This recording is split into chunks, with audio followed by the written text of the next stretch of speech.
Linda from Clear Lake has a question about a big old tree. Well, she has this very large oak tree near her house. And you got to admit, that's a beautiful tree.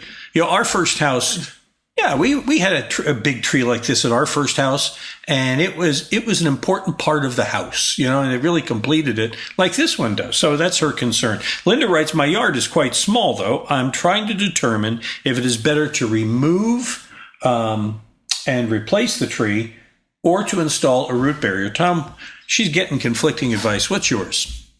It could be one or all of the above, but I'm just going to give you an example. I had 2 oaks in my very small front yard because I'm on a cul-de-sac. My backyard is huge. My front yard is small.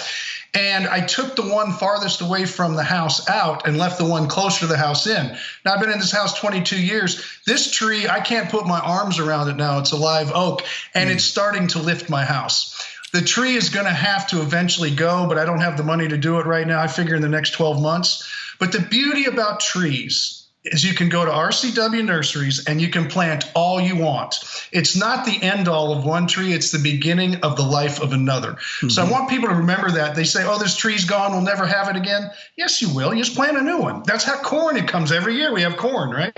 Right. Exactly. But this one in the picture, from what I can tell, is far enough away from the house that a root barrier and around that driveway, because I don't want you to lose your driveway, and that's what's going to happen next. Yeah.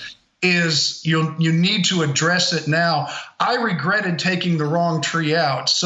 And I said, oh, it's so beautiful, I want to save it. But now I'm going to pay the price of probably around $4,000 to $5,000 to have it removed in my front of my house, all landscaped. I don't know if you really want to go through that, especially as we get older and we stay in the house, we're kind of like done with this stuff. So right now, my suggestion, if it was me, because of my experience, I'd cut it down, grind the stump, make the yard real nice, and plant another one a little bit smaller, younger, away from the house as much as you can, but yet still give you that tree in the front yard look, and it'll grow. It'll grow fast, too. You can get fast-growing trees, so that's not a problem. Or keep this thing really trimmed back, put a root barrier in, but that means every year you have to have a tree man come in and keep it back a little bit, because if you just let it spread and spread and spread, you're going to turn around one day and go, oh my God, it's on the neighbor's house too.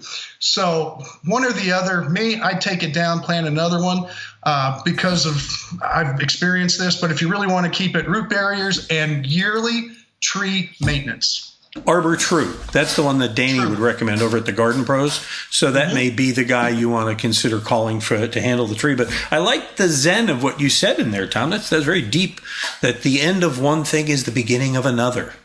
Every door that closes, another one opens. That's it. By the way, text me the Arbor True guy. I need to have my tree pruned back. I'll send it over to you. Okay, so the end of one thing is the beginning of another, and the end of a question is the beginning of another, and we want you to send us yours. Go ahead and visit homeshowradio.com. Click on that Ask Tom button, fill it out, send it in, and help us continue to grow the College of Knowledge of Home Improvements with Tom Tynan on homeshowradio.com.